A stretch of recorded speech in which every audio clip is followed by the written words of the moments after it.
It was just another WhatsApp advert in one of the groups I belong to. Farm for sale, 650 hectares, title deeds available, 99% arable flat land suitable for all crops, and going for a whooping 2.2 million US dollars. And guess what I did? Exactly what I think most of you would have done. I ignored this advert. Why? Well, it's obvious, isn't it? This is out of my league. I don't have a fraction of the funds that are required. It would just be a dream if I even entertained the idea that I could do something about this. This is way too big. And guess what? This is the difference between extraordinary achievers and people like you and me who are ordinary or mediocre achievers. Hello, welcome to the Half Hour with Jonah Mungoshi. And today I would like you to go bigger. Any growth you initiate in your life starts by you thinking bigger than you already are. Any growth you initiate in your life in terms of your knowledge, your skills, your contribution, your impact in the world starts by you thinking and acting bigger. So the question is, how much bigger are you thinking? In the past 6 months, nay, in the past 12 months, what is it that you have done in terms of growing, particularly in terms of your knowledge, your skills, your contribution, and your impact in the world? There's a big difference, a marked difference between the way you and I think and the way extraordinary achievers think. And I have absolutely no doubt that when we adopt more of the mindset of the characteristics of extraordinary people, we also become relatively more extraordinary in our lives. So I'm talking to you if you aspire to be more, do more, achieve more, as you move on this continuum towards applying and benefiting from all the talents that God has given you, developing those talents and making sure you use them optimally. So what are the main differences? Well, the differences I've found are as follows, and I'll share 6 of them right here, right now. 1, daring, just daring to think you could do it. Because if you think you can't do it, you've already been defeated before you enter the field of battle. So being daring means that you stand a chance. You miss 100% of the shots you don't take. Number 2, calculated risk. Extraordinary achievers take calculated risks. They don't just dive in like someone who is blind, who is gambling. No, they look at the situation, they do their calculations, they figure out what are the odds, what are the chances, what is the probability of winning or losing. So they take calculated risks. They don't avoid risks completely, but they don't take gambling risks. Number 3, they are bigger than their problems. And this is probably the biggest one. Everybody's got problems. Everybody's complaining about something or the other. But guess what? Most of the ordinary or mediocre achievers are actually worried about small things. They major on minor things. Now, extraordinary achievers can take on big problems, whereas you are fussy and worried about employing 1 or 2 people and their needs and wants. Extraordinary achievers are dealing with 100 people, 500 people, 1,000 people, plus the wives and the children. And all this is on their shoulders. So they are bigger than their problems. When your problem is bigger than you, or when your problem is overwhelming, you are playing small, okay? You're playing small. Number 4, they have a possibility mindset. A possibility mindset means that when you encounter a situation, particularly a problematic situation, a challenge, you ask yourself, how can I do this? What can I do? It's amazing the answers that your mind can come up with because you've been gifted with what is called creativity. It's one of the major human endowments. God gave us that capability to dream possibilities, to dream of situations that would resolve our challenges. But most of us, when we encounter situations that are challenging, we don't respond with questions. We respond with statements like, I can't do this. This is impossible. Or if it's questions such as, why is this happening to me? Why am I so unlucky? But extraordinary achievers will respond with a question such as, how can I do this? And you'll be amazed at what your mind can come up with when you develop that muscle of creativity and you exercise it and you make sure that it is optimally developed. Number 5, They understand scaling up. They understand numbers. They understand what it means to provide your service to 10 people or to 100 people or 1,000 or 10,000 or 100,000 or a million. So they understand scaling up. And you need to think about scaling up right now. How could you 10x what you're already doing? How could you make sure that the services you're offering, the products you're offering are reaching 10 times more people than you're currently reaching? And it starts with a thought. It starts with doing exactly what I'm asking you to do right now. Because there's absolutely no way that you'll just wake up one morning and your business has grown from serving 100 people a month to 10,000 people a month without you having done something about it. And number 6, the last one, they're usually driven by a cause. It's not just about the money. It's not just about fame and fortune. It's a cause. There's something an ideal that they believe in strongly, and that gives them the fuel, the energy to continue. They have tenacity when the going is tough, when the odds are scaled heavily against them, when their backs against the wall. They find the fuel from deep down within them because of the belief that they have, because of that ideal, that cause that they stand by. So are you one of those people who want to be more daring, who want to take more calculated risks, who wants to be bigger than their problems, who wants to develop a possibility mindset, who wants to understand scaling more, and wants to be more driven by a cause? If you dare and you're one of them, let me see you on the other side as we go bigger. Is show that we call the Pulse. That's we're in a segment that we call Half Hour with Jonah Mongoshi, and today he's talking about going bigger. And we just had a bit of a network problem, but he's back on the line. Jonah, good afternoon, and thank you for joining us. Good afternoon, Glenda. Good afternoon, listeners. It's awesome to be here, even though we had a few hiccups. At least we're back online. So now, Jonah, you spoke about a couple of things. For me, I just want to jump into an issue that I feel a lot of people face here. The point that you spoke about, us being driven by a cause and not being driven by money or passion. But I've seen that a lot of people are actually being driven by money. Is that such a bad thing, though, to be driven by just wanting to, make an extra dollar and making more money and making more money? Is there a problem, right? It's not a problem at all. In fact, I think anyone who has absolutely no interest in money, I could only describe them using one word. They are poor. They're poor. Because you can't say I have absolutely no interest in money and expect money to come to you. If you show money, you don't care about it. It informs your habits, your conduct, and sure enough, you will have very little of it. Just like people in your life. If you say this person doesn't matter to me, I don't care, they're not going to hang around you for very long, will they? So I just wanted to put that out there so that it's clear. I'm not one of those who subscribe to the school of thought that we should not be in any way concerned about money. I think that's unrealistic. Are you with me? All right. I get you. So maybe you might. So let me go a bit further. Still on that. Let me go a bit further. In context, I want to put my comment in context. What I say there is, if all that's driving you is money, you are not likely to have the kind of inner resolve, the kind of tenacity, inner strength, something inside so strong that you can withstand the onslaught of negative forces that are acting on you. What gives you the grit, the perseverance, is a very strong belief. It's what you stand for. That's what I meant by cause. That's what gives you passion. You get my point. So that's not to say money is bad, but that's to say if you're really going to get a drive that will empower you for the long run, you are more likely to do it when you have got something more that is powering your batteries than just the ephemeral desire for something very transient like money.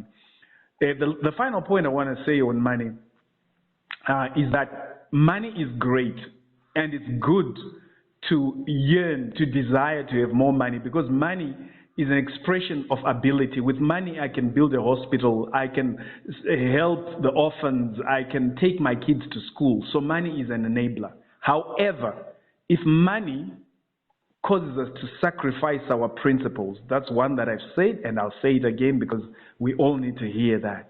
If money causes us to sacrifice our principles, then it becomes bad. It is really going against our spiritual DNA, as I've said in the past. So does that make sense? Absolutely. I think it's clearer now because I was trying to figure out, okay, what we're saying here. But I think we are in the clear and we kind of understand what you're talking about. But let me take you back as well, something that you spoke about, taking calculated risks, and you spoke about that, which it is, and it doesn't mean you have to gamble. Mm-hmm. And back to us, kind of differentiate people gambling and calculated risk. Because we've heard people that would practically just say, you know what, I'm quitting my job. I don't have a plan per se, but, you know, uthengisa imba uthengisa tuntunu akutanga business is risk actually, can I say the calculated risks? You also differentiator between that and gambling. Well, right, no problem.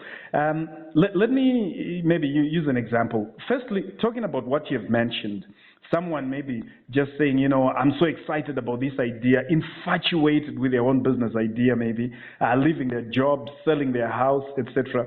I've got an advantage over you in that I work a lot with people from different walks of life, particularly who are dealing with issues like that. And I can assure you that probably out of every 20 people I've dealt with who have done what you've just described, 19 of them have regretted it. Maybe one, right? And I think I'm actually being very generous here.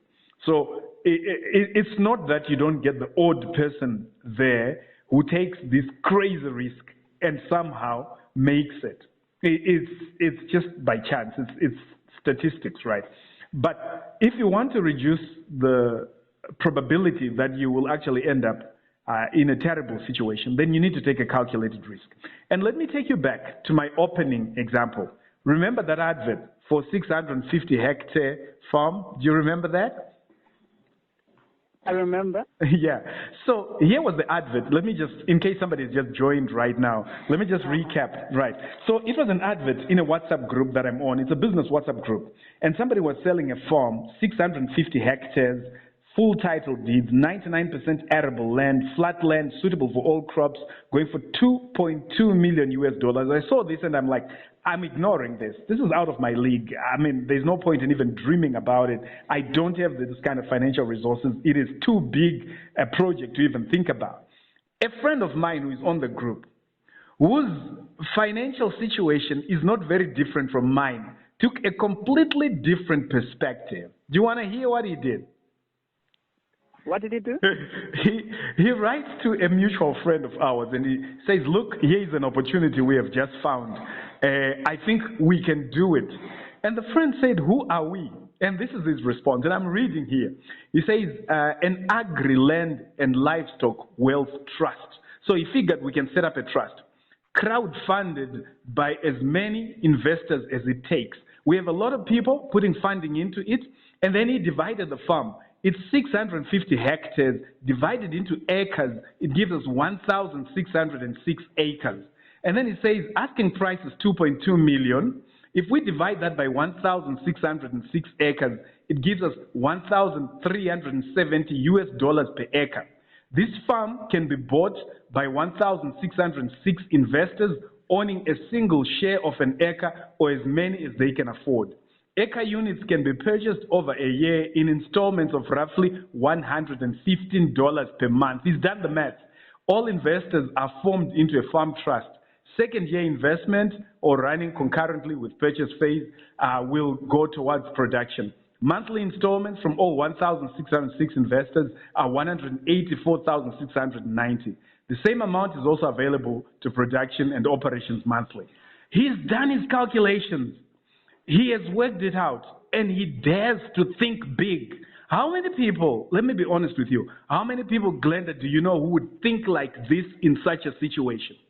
Aiwa, unozachi Jonah, inini nditore palevel yacho yekuti ndongoti aiwa this is out of my league and ndotanadza ndosvikira vanhu vanyatsonotaidza handizvisvikire. I think mindset yedu vakawanda ndopatiri ipapo kuti tinongotyira kure.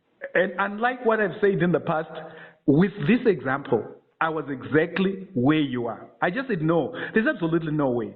But I must marvel at this guy. So let me explain now using those characteristics I talked about. Number one, he is daring. This is something too big.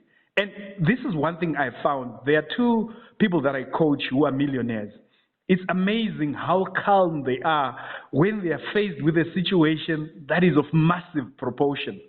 Calm, calculated, get their numbers, cross-check, validate information they're getting. That's what I mean by calculated risk. No. But still on the issue of calculation, here is something else. This is not the first such trust that this guy will be setting up. He already set another one which is involved in a piggery, and I'm part of it. He convinced me. And what convinced me was the thoroughness of his preparation. And I've been part of it for a year now. So I'm saying, yes, dream, dare, but you also take steps. He didn't start with this. He has already started with something, and I think there's maybe about 100, no, more than 100, maybe 300 investors who have all put in their money into that unit he's running. And he has proven to himself and to others that he is capable of putting together such a team and making it run. Are we together so far? We're following. This is not gambling. And when you set up the trust acts as a legal person. In a zvinhu zvayo.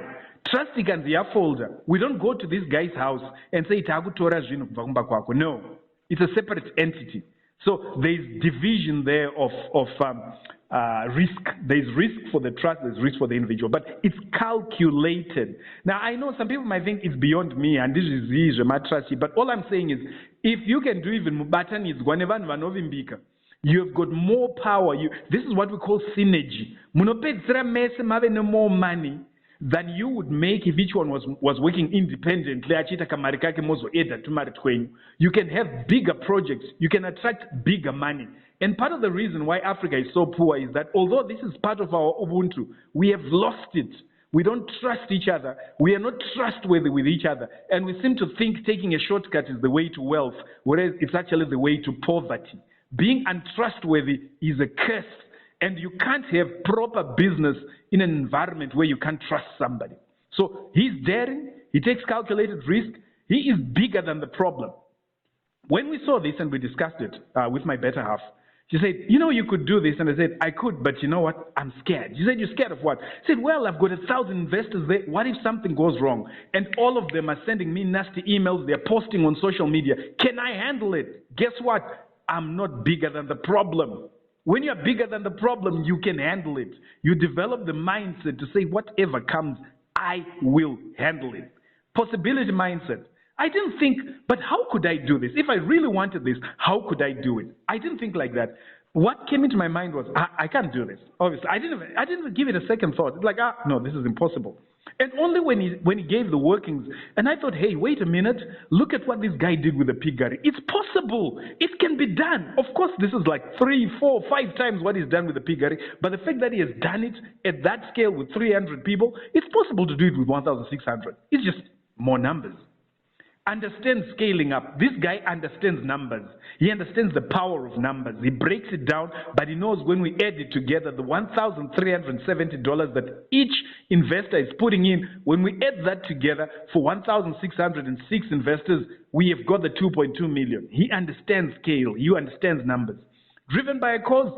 Definitely driven by a cause. This is a guy who is passionate about wealth creation, passionate about wealth creation for Africa, and passionate about creating wealth for the masses and not just for a few people. So you'll find, even in the piggery that he started, we had an argument at the beginning because he was saying, even if somebody's got $5, they should be able to come in, and we should have units that are so small that even small investors can do it. So he is the kind of person who can work 14 hours a day, 16 hours a day. At 3 a.m. he's awake. Why? How can he do that? Because he's passionate. It's not just about the money. Does that make sense? Does make sense. But someone comes through around calculated risks achitaura kuti izvona pano hanzi mumastreets mumawani we have been there for 18 years hakuna zvakadero kuti munhu anotengesa imba osiya basa woti zvinobuda hazvibude hatisatambowawo here Jona bekuti unotengesa twese ubva abuda kunze kwenyika because pamauda ticket uda kunotanga umwe upenyu achiona kuti there are opportunities that are they haven't seen people do that. This is someone coming through says hakuna munhu anotengesa imba Well, or they're answering based on the experience. Those are vakaona now. Saka handingamurambiri kuti wakazviona iye achiti handinambozviona handiti.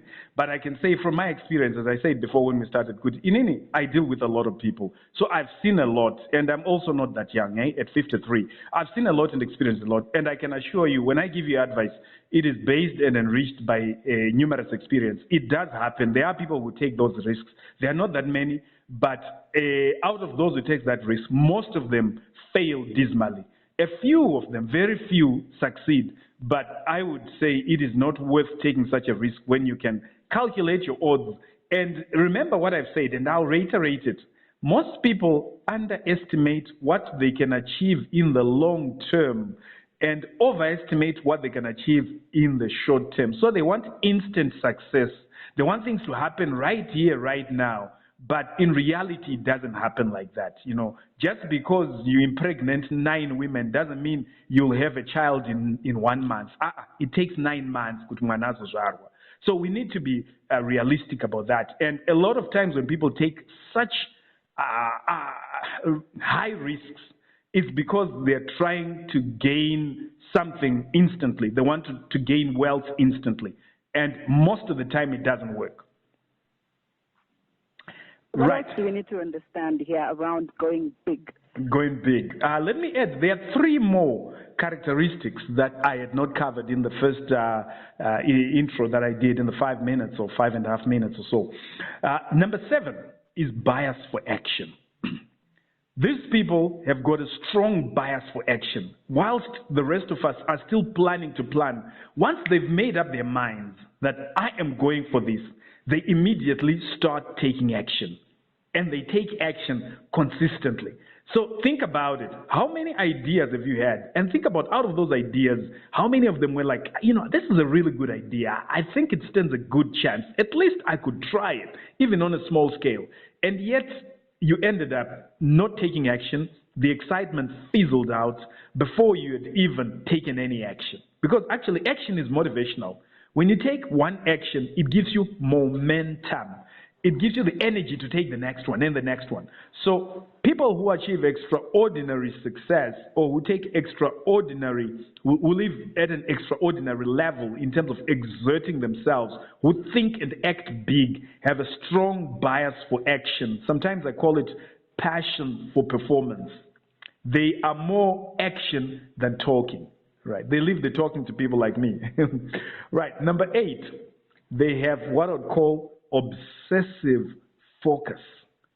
They can be so single-minded and focused in an area that they'll get to learn as much as they can about the area. They'll get to interact with, find out contacts, talk to people from, you know, afar and near, as many people as they can, who are all linked by this interest they've developed. So if it's an interest in farming, they will do their research. I know one guy, he had a court case that has been going on for quite a while now, where he has been cheated by his partners.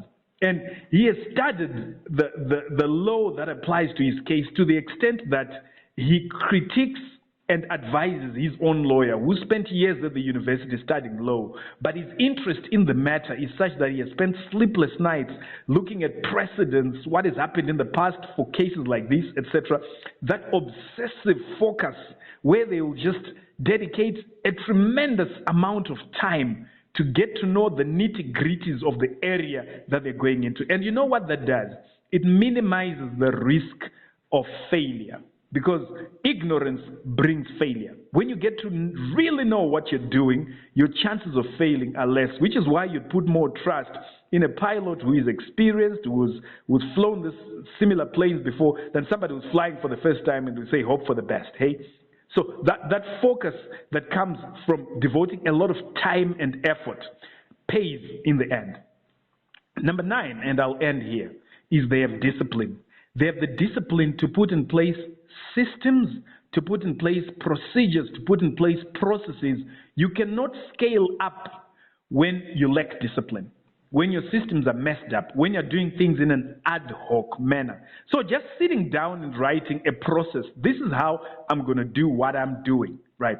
Step number 1, I will do this, and I've calculated the costs and what is involved. Step number 2, I'm going to do this. Step number 3, informed by the research you have done, which came from that obsessive focus, you find that your chances of succeeding and growing bigger are much higher. Right, clearly noted. But someone comes through, aramba chiti mudogoro dzinyama calculated risks nema gambles. I think tangatapa example ipanapa yekuti munhu unotengesa imba chiti akati zvona saka totengesa dzimba here mari yotenderera. Munhu asi kundiwisisa. No, gai munyatsopatsangura wapahuse ndatombotaura kuti aiwa regai vatsanangure zvakanaka. Ndiri kuti nini, I'll explain this in Shona. Ndiri kuti nini, musaite zvinhu zvisina ungwaru zvekuita njuga kumhanyira kuti aiwa ndofunga zvichashanda chete. Aiwa, itai zvinhu zvamunoona kuti zvine ungwaru. Ndapa semuenzaniso, shamwari yangu yakaita calculation yekutenga prazi anga ine ungwaru hwekuti akatomboita zvakadero, anotori neproject yeprazi yaakatanga yatakainveste takawanda, saka ane experience mazviri. Akacalculata manumbers ake akaona kuti tikaisa chidimbu mumwe akaisa 1300 tiri 1600 tinokwanisa kusvitsa 2.2 million tikatotenga famu iroro. Muri kunzwa? Saka pandiri kuti aiwa ngatireke kumhanya sevanhu vasiri kuziva zvavari kuita. Ngatitange taongorora kuti ruzivo runodikanwa pane zvatiri kuda kuita nderwupi. Toona kuti tawana here ruzivo rwacho. Skill inodikanwa ndeipi? What skills do we need to learn? Todzidzira zvinodikanwa. Toita chidimbu. Kana ungori pastage yekuti uri kuita $100 a month, then aim to make 500. Start with that. Go bigger. That's why I didn't say go big. I said go bigger. It's relative. Work towards what will it take for you to grow from 100 to 500. And then once you've nailed the 500, washika ipapo, she aim for 1,000. What will it take for you to move from 500 to 1,000? But don't be stagnant. Keep thinking. Okay, 6 months you don't give up. Tenacity, you are driven from within. Unoramba uchichaga, another idea, another plan to get to where you are heading. But it starts by having that ambition. It starts by having that commitment that I will grow. Because if I'm not growing, I am dying. I hope fans sir. If possible, please send a message to tell us if you understood. Manzvisere, tumira message. Kuna Glenda. Ndofunga vari kuzviwaza ndona vachitaipa vachivanga vati mubvunze vanyatsodhegesa kuti vari kurevei, asi ndofunga pabatika pawisisika ipapo. Mati pane difference between going big and going bigger. Right. Big is a bit vague. So when you say big, people start to think of things that are totally beyond their reach. So I say bigger because I want it to be relative. Uchitarisa ni pauri. Kana the highest amount of money you've ever handled in your life is 1,000.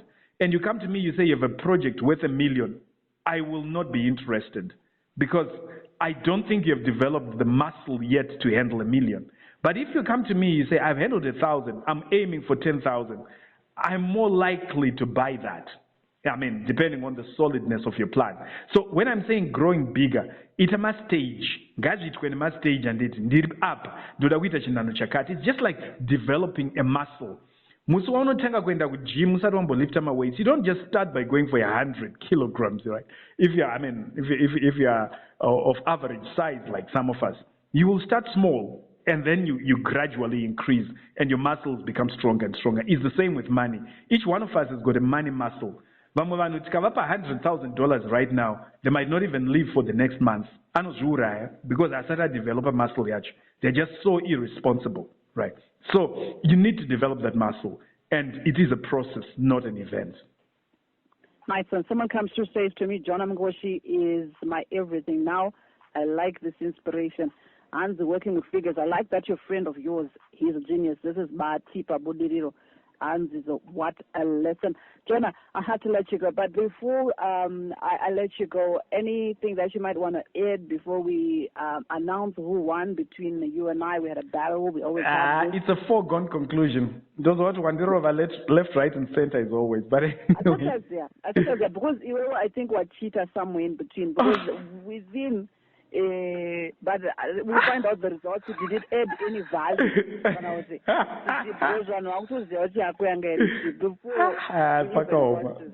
Anyway, if you'd like to find out more information and you want a transcript yakanyorwa zvandachitaura, especially the introductory speech, and also my recordings ezvatiri kutaura panapa. Please send your name to 0775 190 718.